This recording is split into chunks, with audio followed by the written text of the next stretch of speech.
Bukod sa sunog, marami rin tuwing bagong taon ang mga napuputukan. At ingat kahit sa mga pailaw tulad ng luces, mga paingay tulad ng boga, pati sa mga iligal na paputok. Ang sinapit ng ilang biktima sa report ng saksing si Emil Sumangil. Hindi pinagbabawal na paputok tulad ng pikulo kundi ang legal na kwitis ang sinindihan ni Lexer Agcanas.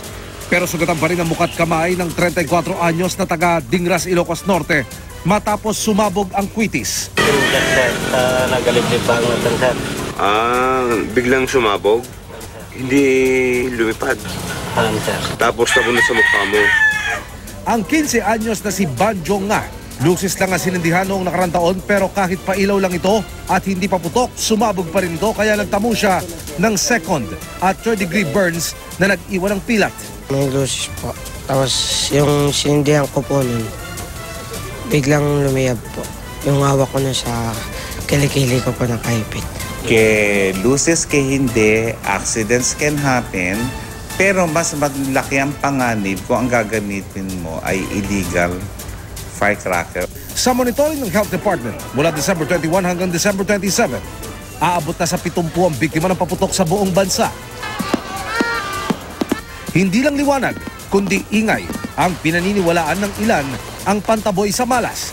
Kaya sa isang lugar sa Bulacan, may mga gumagawa at nagpapaputok ng boga.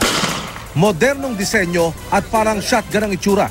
Tubong gawa sa plastic ang nagsisilbing barrel nito. Magkano, brother, yung ganyan? Alam ba, magpapayari sa inyo? Oo, mga 500 meron ka na.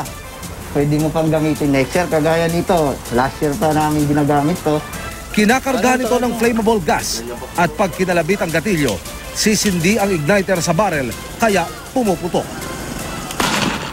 Pero sa ilang lugar sa bansa, bawal din ang mga boga dahil sa dulot nitong peligro. May naririnig kaming bawal, pero siyempre mas safety naman siya kaysa doon sa paputok. Bakit? Unang-una, malayo ang agwat. Oo. Diba? Tapos, matagal siya. Kontrolado mo yung kung kailan mo pa sasabugin. Okay. Oo. Hindi kagaya ng paputok. Kasi nasinindihan mo at medyo nakainom ka, pwedeng sumabog ka agad. May peligrong dulot kasi nagkakaroon ng explosion. Pagka malakas ang explosion, definitely na-expose sa hazard yung tao na malapit doon sa explosion. Katunayan, sa Ilocos Norte may naitala ang DOH na 6 na taong gulang na nasabugan ng boga sa mata. Doon, pinagdugtong-dugtong na lata ng sardinas naman ang ginagawang boga. Isa pang pampaingay na sumugat naman sa ulo ng babaeng ito ang pagpapaputok ng baril. Pagsalubong sa 2015 nang tamaan siya ng ligaw na bala. Naglalakad po kami, tas bigla na lang pong parang kala ko may bumato sa ulo ko. Tas biglang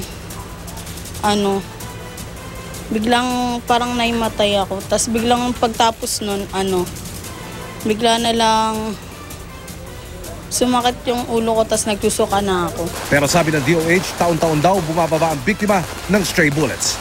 Emil Sumangil ang inyong saksi.